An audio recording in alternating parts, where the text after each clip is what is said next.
Hello and welcome to a brand new version of Nosh's Quest to Gold. This is a brand new version as it is now, currently Heart of the Swarm, and will be seeing me try and progress through the ranks to try and make it once again into the glorious Gold League. So the game I'm going to be showing you today is a Protoss versus Protoss, a nice little PvP on a brand new map I forgot to learn the name of at the start of this replay. I will be spawning up the top right hand side of the map, the red Protoss player, and down the bottom left, my opponent, Edgarion.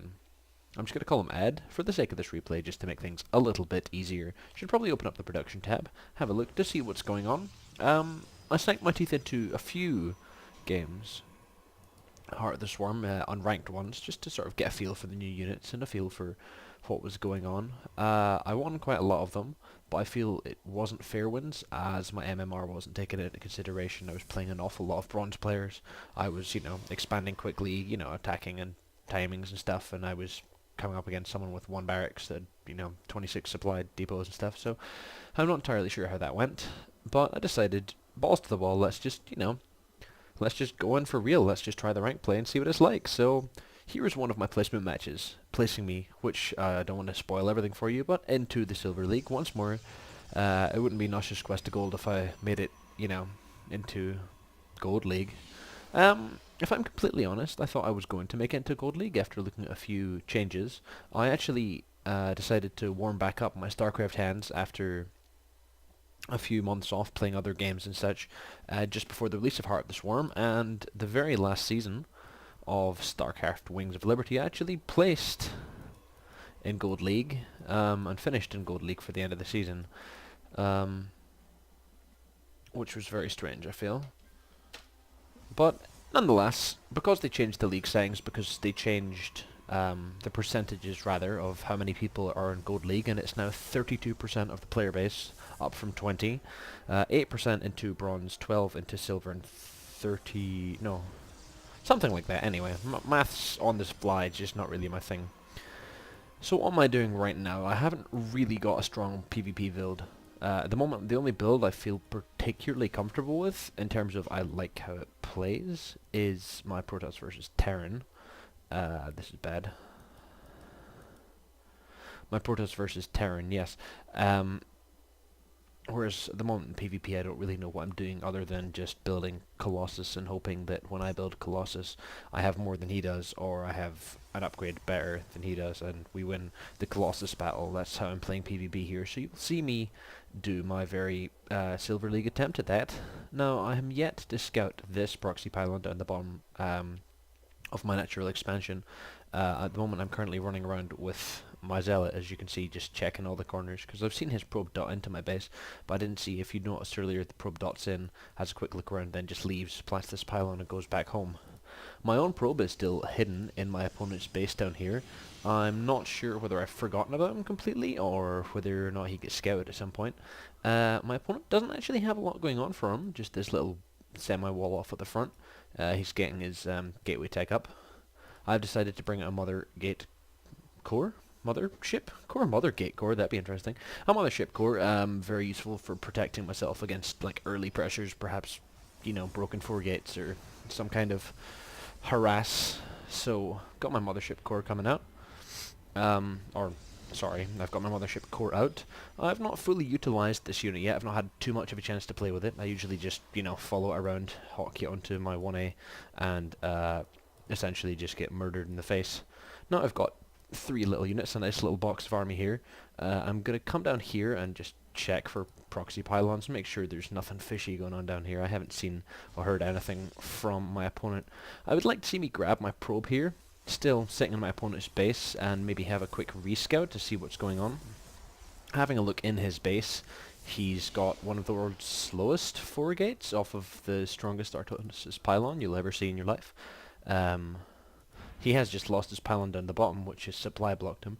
As you can see, this placement match, I was probably the heavily favoured player here. But as I said, this is the kind of games I was facing when I was playing unranked online, against players who, I don't know, I'm not classing myself in any way as an experienced player, but against players who haven't maybe spent as much time looking at professional builds and things. I mean, I myself would be completely humped if DTs came running into my base. My robe was only just up now. I'm not chrono boosting an observer straight away either, so if any Dark Templar or invisible things came running into my base, I would be in a little bit of trouble. Yes, I would. But nonetheless, I've decided one base fast Colossus is the way to go. I'll hopefully get the higher Colossus count against my opponent, who at the moment appears to be moving out with some kind of stalker force to go in the offensive. I'm kind of just keeping my defensive posture. I don't particularly like this map, as I notice my probes and army will move if you look at my mini-map, where my opponent is now.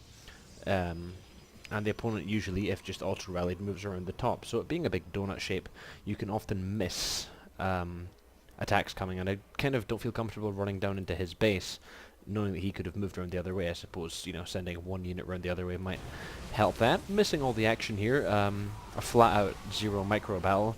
I dropped one of these time warp fields to try and see if I can catch a few lazy stalkers.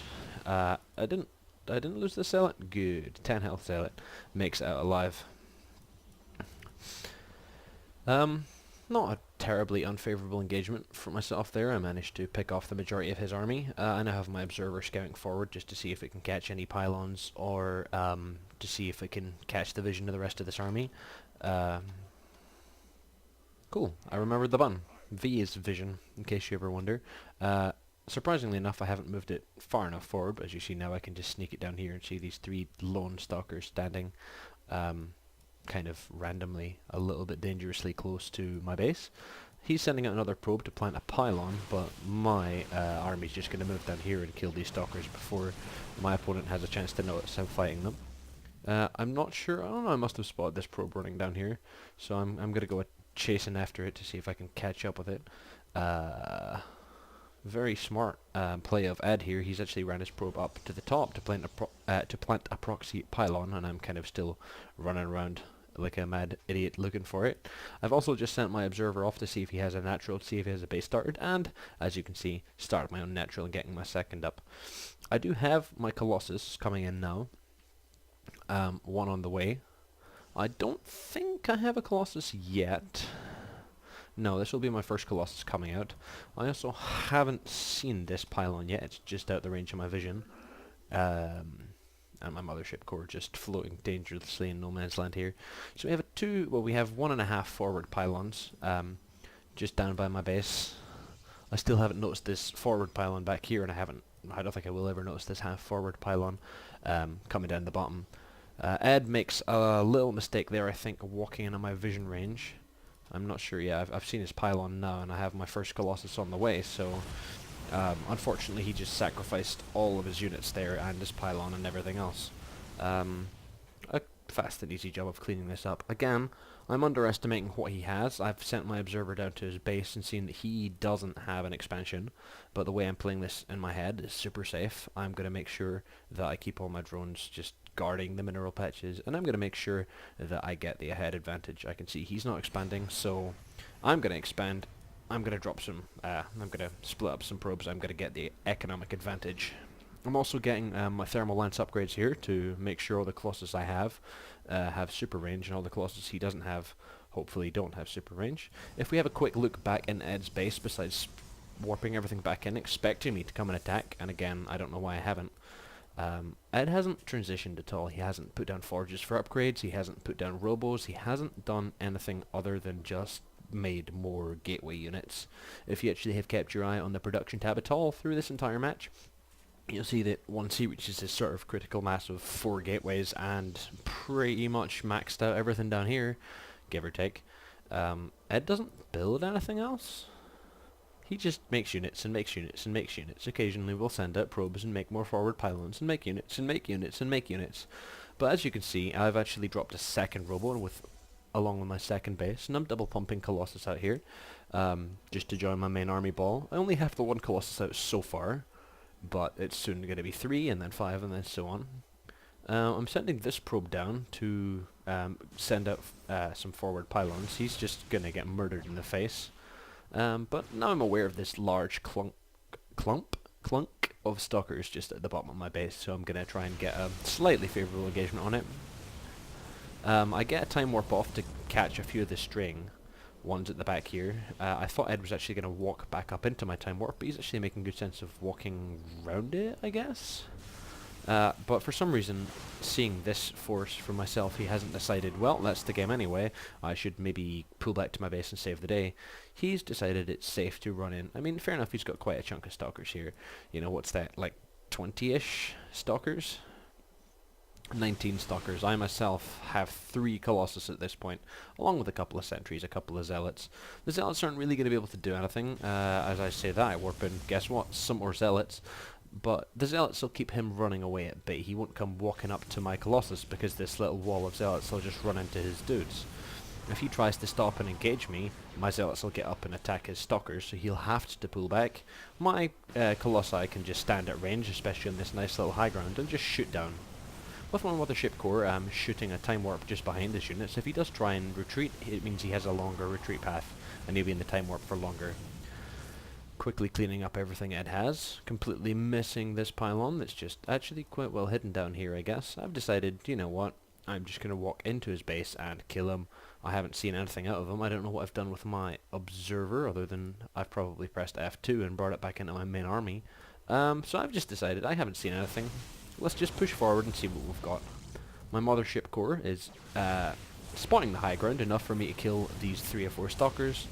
I can run up the ramp with the greatest of ease with all my zealots, and there's not really a lot else that Ed can say other than GG. Thank you very much for watching this game. As always, comments, feedback, anything is appreciated. I'd love to hear from you guys.